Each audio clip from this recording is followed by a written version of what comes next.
긍정이 38.7%인데도 이게 30%대가 나온 첫 번째 여론조사예요. 38.9%. 오늘 오전 이 숫자가 나왔습니다. 이재명 대통령의 국정 운영 긍정 평가가 취임 이후 처음으로 30%대로 내려왔습니다. 앞자리가 바뀐 겁니다. 그런데 이 숫자 하나만 보고 끝내면 절반만 보는 것입니다. 오늘은 기관마다 왜 다르게 나오는지까지 순서대로 밝히겠습니다.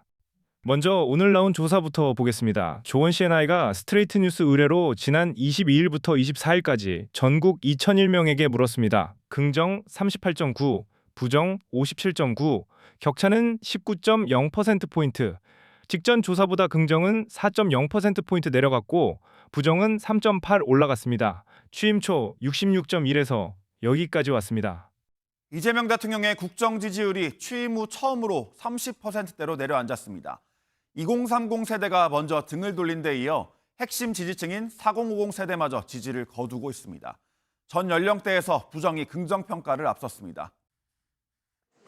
이재명 대통령의 국정 지지율이 38.9%를 기록했다는 여론조사 결과가 나왔습니다.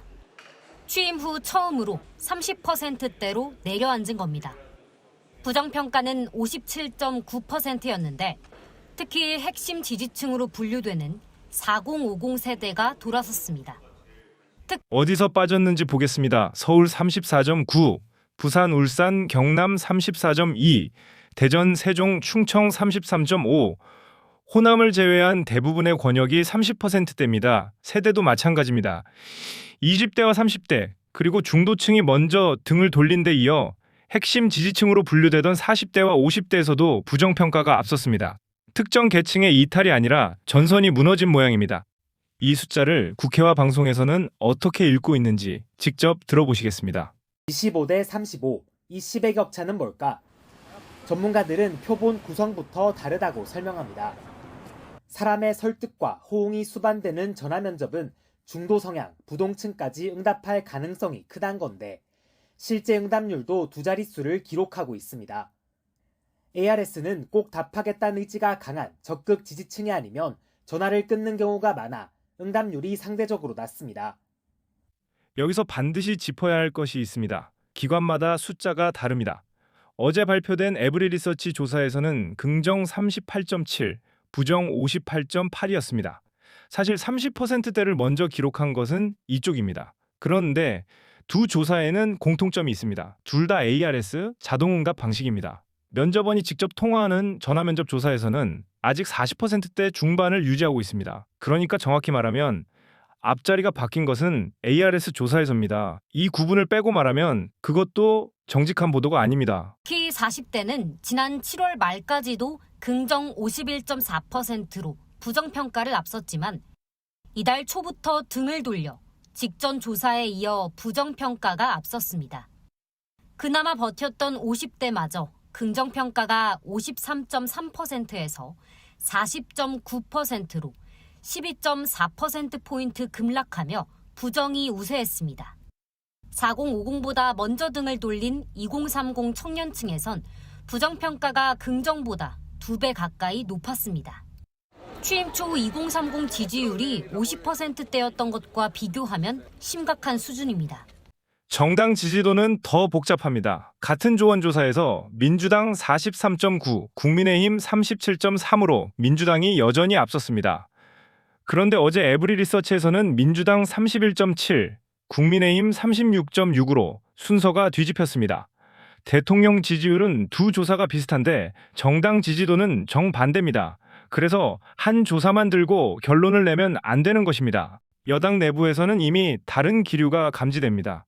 이어서 보시겠습니다. 다만 정부의 세제 개편안의 경우 비공개로 열린 의원총회에서 의원들의 수정 요구가 분출했습니다. 지역 의원님들께서는 그 지역의 현안에 대해서 좀 충분히 이런 그 현실을 고려할 필요가 있다는. 서울 지역구의 한 중진 의원은 1거주 1주택자는 보호해야 하는데 비거주란 이유로 예외를 두는 건 가혹하다는 입장을 밝혔습니다. 일부 의원들은 장기 보유 특별공제 제도를 현행대로 두자며 보유 시 세제 혜택을 점진적으로 없애는 정부안에 반기를 들었고 또 많은 지역구민이 세제 개편안을 증세라고 항의한다고 토로하거나 정부안을 국회에서 못 고치고 이대로 가면 폭망이라고 분통을 터뜨린 의원들도 있었습니다. 동요하는 이유가 충성심이 식어서일까요? 아닙니다. 훨씬 현실적인 이유가 있습니다. 공천입니다. 임기는 아직 2년 넘게 남았지만 공천은 그보다 먼저 옵니다. 이 지지율이 떨어지는 게 저는 가속화될 수밖에 없다고 생각하는 것이요. 친청계가 뭉치기 시작했어요. 만약에 이재명 지지율이 높아요. 그러면 친청계 입장에서는 눈치를 볼 수밖에 없어요. 근데 자기들이 봤을 때는 이재명 지지율은 더 떨어지고 오히려 반명하는 쪽이 나중에 민주당 경선할 때 더 유리하지 않겠느냐 하는 생각이 드는 거예요. 요번에 이재명의 최측근인 김용이 당연히 최고위원이 될 줄 알았는데 최고위원이 안 됐잖아요. 되게 상징적인 장면이거든요. 그러니까 자꾸 김민석이 여론이 조작됐다, 여론조사가 조작돼서 김용이 손해본 거다, 뭐 이런 얘기를 계속 하는 건데 실질적인 이면을 보면은 민주당 내에서도 이재명만 따라가는 사람들이 싫은 거야. 이재명의 측근들은 민주당에 원래 있던 지지자들 입장에서는 굴러온 돌이 박힌 돌을 빼내려고 여기서 하나가 분명해집니다. 지지율이 떨어지면 사람이 움직입니다. 그것도 가장 먼저, 가장 조용히 움직입니다.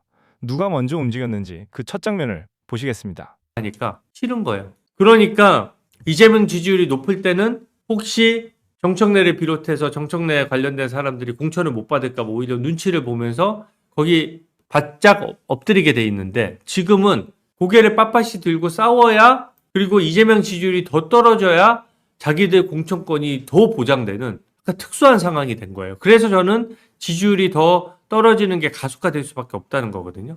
김어준이 그런 면에서는 눈치가 빠른 거지. 30%대가 깨진다는 얘기는 민주당 지지층 내에서도 이탈표가 있다는 얘기고 그렇게 되면은 정청래랑 김어준 등등은 유시민은 다른 길을 가기 때문에 결과적으로 지지율이 회복 안 될 것이다. 그러면은 우리가 차기 권력으로서 우리는 시간을 더 지나가면 우리의 시간이 온다. 이렇게 보는 거예요. 이재명 청와대는 오늘 처음으로 입장을 냈습니다. 국정 전반을 살펴 민생과 경제에서 실질적인 성과를 내겠다는 것이었습니다.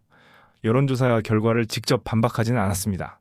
청와대는 지지율 하락에 대해 민생과 경제를 최우선으로 체감 가능한 국정 운영을 하겠다는 뜻을 밝혔습니다. 정리하겠습니다. 오늘 확인된 사실은 세 가지입니다. 첫째, ARS 조사 두 곳에서 30%대가 나왔습니다. 둘째, 호남을 뺀 대부분 권역과 40대, 50대까지 부정이 앞섰습니다. 셋째, 전화면접 조사는 아직 40%대이고 정당 지지도는 기관마다 갈립니다. 숫자는 과장할 필요도 축소할 필요도 없습니다. 있는 그대로가 이미 충분히 무겁습니다. 그래서 여러분 판단은 어떻습니까? 여기서 회복이다. 아니면 더 내려간다. 댓글로 남겨주십시오. 다음 주 조사로 정답을 함께 맞춰보겠습니다. 구독과 좋아요가 다음 검증을 만듭니다.